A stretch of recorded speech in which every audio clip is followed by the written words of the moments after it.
Ricardo Anaya Cortés tiene 38 años de edad.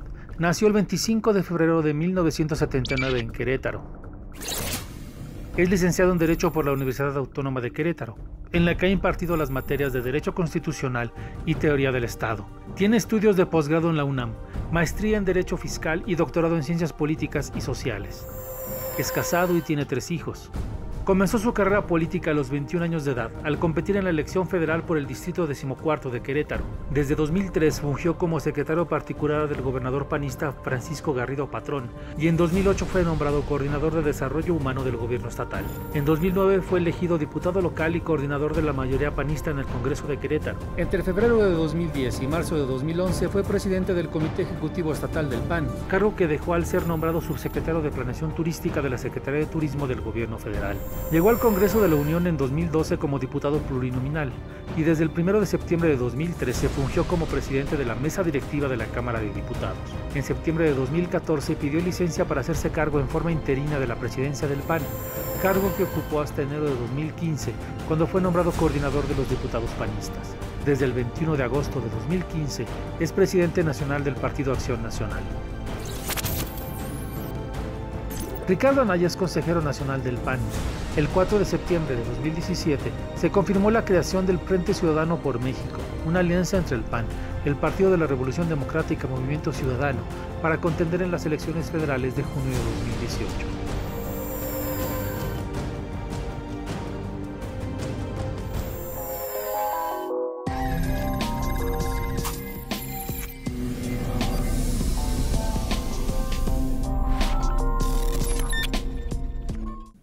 Buenas noches.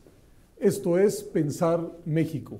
En esta serie queremos propiciar un debate de ideas en medio del proceso electoral más grande y complejo de la historia de México.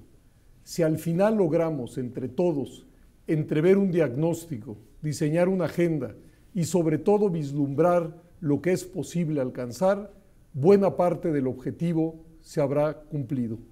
Por eso estamos conversando hoy con Ricardo Anaya del Partido Acción Nacional.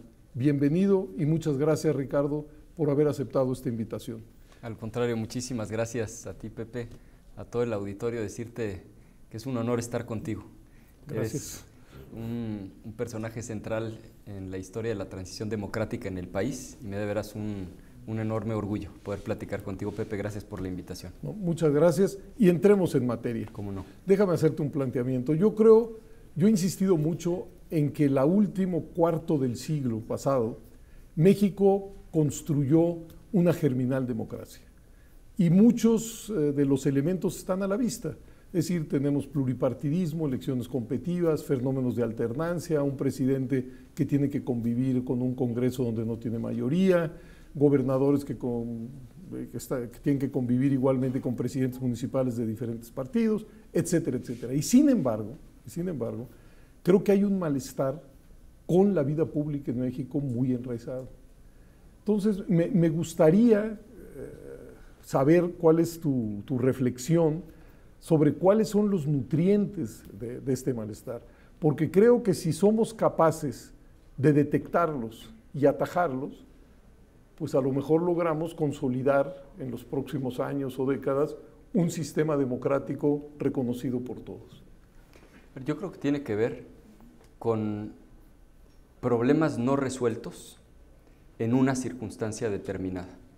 Tú has escrito mucho sobre esta idea que se tenía de que la democracia resolvería todos los problemas, cosa que sabemos que no ocurrió, y dividiría mi respuesta en 2 partes. La primera es decir que seguimos teniendo una democracia con enormes deficiencias.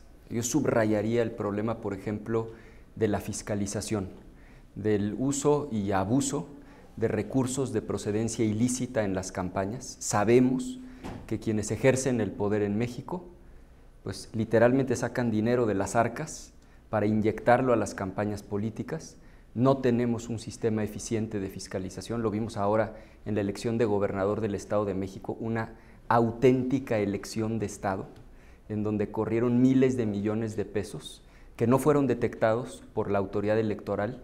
El caso de Coahuila es francamente patético, había un tope de campaña de 13 millones de pesos evidentemente rebasado. Ahí, a pesar de que la unidad de fiscalización lo detectó de manera pues, bastante sorpresiva, la Sala Superior una y otra vez resolvía que lo determinado por el INE por mayoría no tenía un sustento suficiente. Entonces, primero creo que el tema de los recursos ilegales en las campañas políticas es un pendiente gigantesco. Hay una interrupción. ¿No fue un error hacer que el Instituto Nacional Electoral se convirtiera en el fiscalizador ya no solo de las campañas federales, sino también de los locales? Sí, probablemente sí, y tú lo has dicho, y es que primero nos quejábamos de que a los integrantes de los órganos electorales locales los designaban los congresos estatales, detrás de los congresos estatales los gobernadores controlando, y creímos que atrayendo todo al centro, a un instituto ya no federal sino nacional electoral, se resolverían todos esos problemas, y me parece que tenemos que hacer un alto en el camino y reconocer que el modelo no necesariamente está funcionando como quisiéramos. Ahora, la segunda parte de la respuesta, Pepe, es que hay un contexto, pero en el cual ocurren problemas reales. Es decir, ¿cuál es el contexto que compartimos con el resto del mundo y que ha exacerbado el malestar?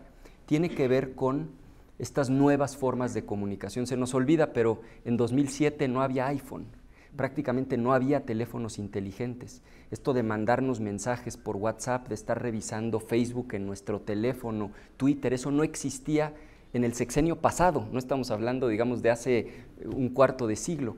Y esto vino a revolucionar la comunicación porque el podernos comunicar unos con otros de manera muchísimo más inmediata, la penetración de los teléfonos inteligentes, sin duda ha sido un catalizador y explica en buena medida que haya una sociedad muchísimo más crítica, no solo en México, sino en todo el mundo.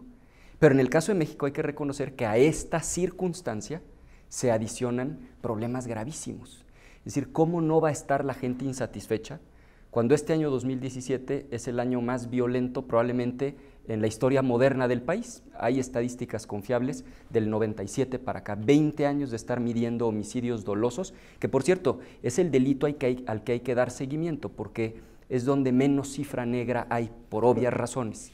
¿Qué hacemos para intentar que esa espiral de violencia que tantos estragos ha dejado en la convivencia pues empiece a declinar? Yo creo que hay varias cosas. Concluyo nada más la respuesta. Las enuncio y seguramente serán materia de esta discusión. Está el tema de seguridad. 2017 es el año más violento, por lo menos en los últimos 20. En materia económica es un país cada vez más desigual. La brecha entre los que lo tienen todo y los que no tienen prácticamente nada se sigue abriendo. Ya no hay un solo país de la OCDE que sea más desigual que México.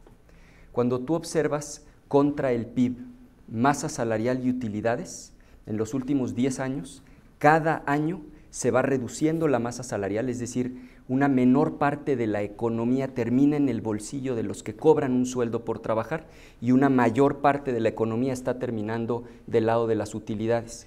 Los salarios se han venido precarizando de una manera verdaderamente preocupante. Cuando empezó el sexenio, más o menos el 42% de la gente ganaba de 2 salarios mínimos para abajo, o sea, 160 pesos al día o menos. Ahora ya estamos prácticamente en 50%, es decir, cuando tú ves la gráfica, sí, los sueldos de más de 2 salarios mínimos vienen cayendo y esto que tanto presume el gobierno de que este es el sexenio del empleo, pues, pero ¿qué empleos? Empleos francamente mal pagados. En materia de corrupción, pues un escándalo tras otro sin que haya consecuencias. Esto de que solamente un corrupto que pierde las elecciones es encarcelado, es algo que la gente se da cuenta. Ahora resulta que los Moreira son gente a la que hay que aplaudirles su extraordinaria gestión en el estado de Coahuila. ¿Por qué no van a ir a dar a la cárcel ninguno de los dos, a pesar de acusaciones no solo de corrupción, sino de vínculos con el crimen organizado? Porque ganaron su estado, porque tuvieron la capacidad de manipular esa elección. Entonces, ¿por qué la gente está tan insatisfecha? Yo diría, sí, hay un contexto, esta modernidad, redes sociales que nos permiten comunicarnos, pero en el caso de México, pues tiene toda la razón la gente al estar insatisfecha, porque los problemas que está viviendo el país son gravísimos. Bueno, has puesto ya sobre la mesa de la discusión 3 temas, por lo menos, que quizá valga la pena intentar responder qué hacer, es decir, violencia e inseguridad y su espiral destructiva, el tema de la desigualdad, que en efecto no permite siquiera hablar de un México integrado. Y en tercer lugar, el tema de la corrupción. Entonces, si quieres, vamos uno por uno, ¿no? Es decir, ¿qué hacer? Es la pregunta, porque en efecto son temas que laceran la convivencia, que no solamente impactan a la vida política, sino que hacen que la vida de las personas pues, sea una vida más precaria, más llena de miedo, en el caso de la inseguridad, y que además estas personas, por la corrupción que detectan, también se desencanten de la vida pública. Entonces, empezamos por donde tú digas. Son tres temas muy complejos. Déjame hacer, en la medida de lo posible con el corto tiempo que la televisión permite, planteamientos lo más concretos posibles en los tres temas. En el tema de seguridad, Pepe, yo veo fundamentalmente dos cosas. La primera es que tenemos que recuperar la capacidad de las policías. Es decir, una cosa es que en un momento de emergencia, donde las policías estatales y municipales habían sido cooptadas por el crimen organizado, se haya tomado la decisión de que el ejército supliera sus funciones. Y otra cosa muy distinta es pensar que eso que debió haber sido una medida emergente, temporal, no solo con una ruta de entrada, sino con una ruta de salida, se vaya a convertir en la solución definitiva. El problema es que hemos entrado en un círculo vicioso, porque ahora tenemos alcaldes y gobernadores que prefieren que la Federación, vía el Ejército y la Marina, les subsidie sus responsabilidades. Tenemos al Ejército y a la Marina haciendo una labor extraordinaria que hay que reconocerles y agradecerles, pero al mismo tiempo reflexionar lo que el propio general secretario ha dicho: no fueron preparados para esas funciones, no les corresponden esas funciones originalmente desde el punto de vista constitucional, y por lo tanto lo que tendríamos que estar haciendo es con absoluta seriedad recuperar la capacidad de las policías locales. Yo terminaría esta reflexión diciéndote: si seguimos haciendo lo mismo vamos a obtener los mismos resultados. Lo que se está haciendo no funciona.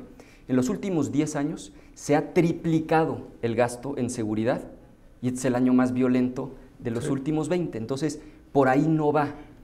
Hay temas muy concretos que podemos abordar de inmediato. Permíteme, ¿sí? Ahora, perdón que te interrumpa, No, al contrario. yo sé que es de mala educación, pero a mí también me están haciendo señas de que cortemos aquí y ahora que regresemos, por favor, continúas con esta exposición. ¿Cómo no, Pepe? Muchas gracias. Gracias a ti.